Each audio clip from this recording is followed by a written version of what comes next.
Hello, and welcome to the last episode of Hartwig's Tech World before the weekend. It's finally Friday. The best time of the week is in sight. I'm Hartwig. And I'm Bianca. My brain has already finished compiling for the work week and is just waiting for the execute command for the weekend. Very good. But before we execute that, let's quickly compile the most important tech news of the week. And our first topic shows that the world of operating systems is getting more diverse and exciting. It's a historic milestone for the open source community.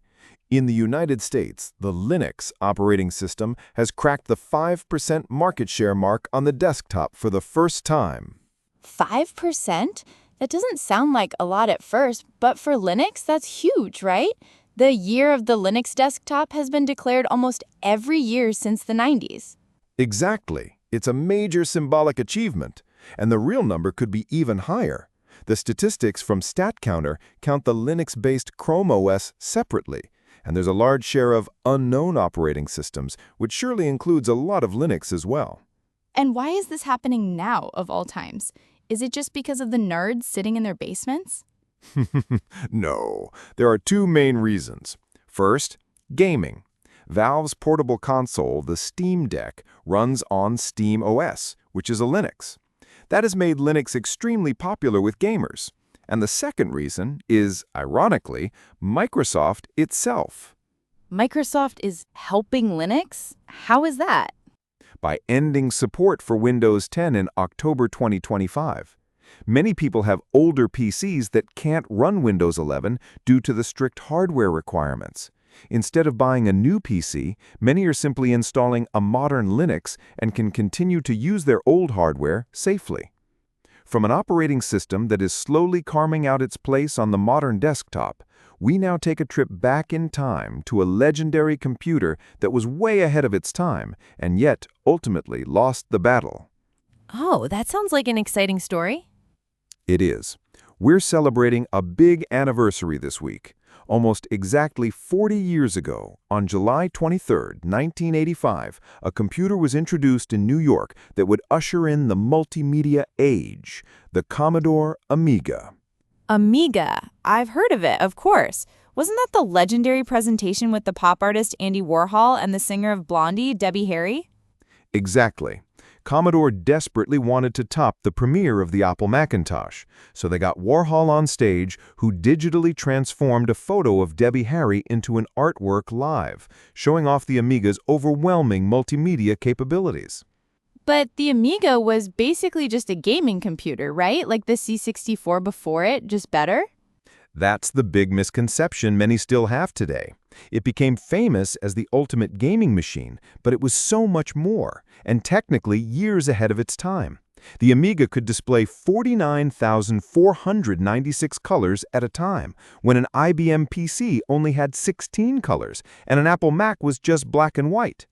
It had its own sound chip with 4-channel stereo sound, while other computers could only produce beeps. And it already had a graphical user interface with a mouse, like the Mac, right? Yes, the Amiga Workbench. But it had a feature that even the Mac didn't have back then: preemptive multitasking. Okay, now you're getting technical. Preemptive multitasking. What on earth is that again? Let me put it simply. It's the ability to run multiple programs truly at the same time and independently of each other. If a program crashed on the Amiga, the rest of the system just kept running stably. On the Mac and PC back then, they only had cooperative multitasking. A crashed program could take the whole system down with it. The Amiga was much more modern and robust in that regard. Wow, that's a huge difference. And the games were legendary too. Absolutely. Games like Lemmings, Defender of the Crown, or Speedball 2 shaped entire generations of gamers. But that was also its curse. Commodore never managed to market the Amiga outside of the gaming corner and highlighted superiority for serious applications like word processing. Due to management mistakes and a chaotic model policy, Commodore went bankrupt in 1994, while cheap PCs with add-on sound and graphics cards conquered the market. A tragic story. From a computer that became famous for its openness to great games, we now come to a modern threat that arises from the openness of another system, the Internet itself. Okay, that sounds ominous. To wrap up, an important and rather sophisticated security warning. For years, hackers have been using a method to sneak malicious code into networks almost invisibly. They hide it in DNS records. Wait a minute. DNS, that's the phone book of the internet, right? It just converts names like https://google.com/search query equals Google.com into a computer address, an IP. How can you hide malicious code in there? Exactly, but there are different types of entries in this phone book. One of them is the text record, where you can simply write text. Hackers now take their malware, chop it into tiny pieces of text, and write each piece into one of these records. An already infected PC can then inconspicuously query these harmless-looking phone book entries and reassemble the malware on the target system. That's clever and nasty at the same time, but why is it so dangerous? Doesn't a firewall or antivirus scanner notice that? That's the crux of the matter. For many security tools, DNS requests are considered normal, harmless, everyday traffic and are not closely inspected.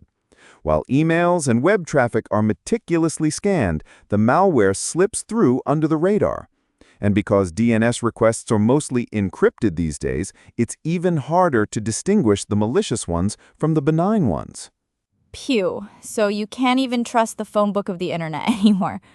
And that's it for today. From the highs of Linux and Amiga nostalgia to the dangers of DNS. A wild mix. I learned today that sometimes it takes 40 years to become a legend and that you can't blindly trust even the oldest part of the internet. That's right. If you enjoyed the episode, then you know the best thing you can do before the weekend. Exactly. Leave us a subscription so you're with us again next week. Give us a like and leave a comment. What was your first Amiga game? Or did you even experience one? We are excited to hear from you. And as promised, here's the saying of the day, inspired by the Amiga.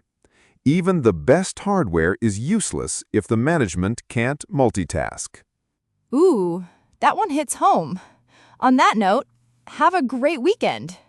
Rest well and see you next time.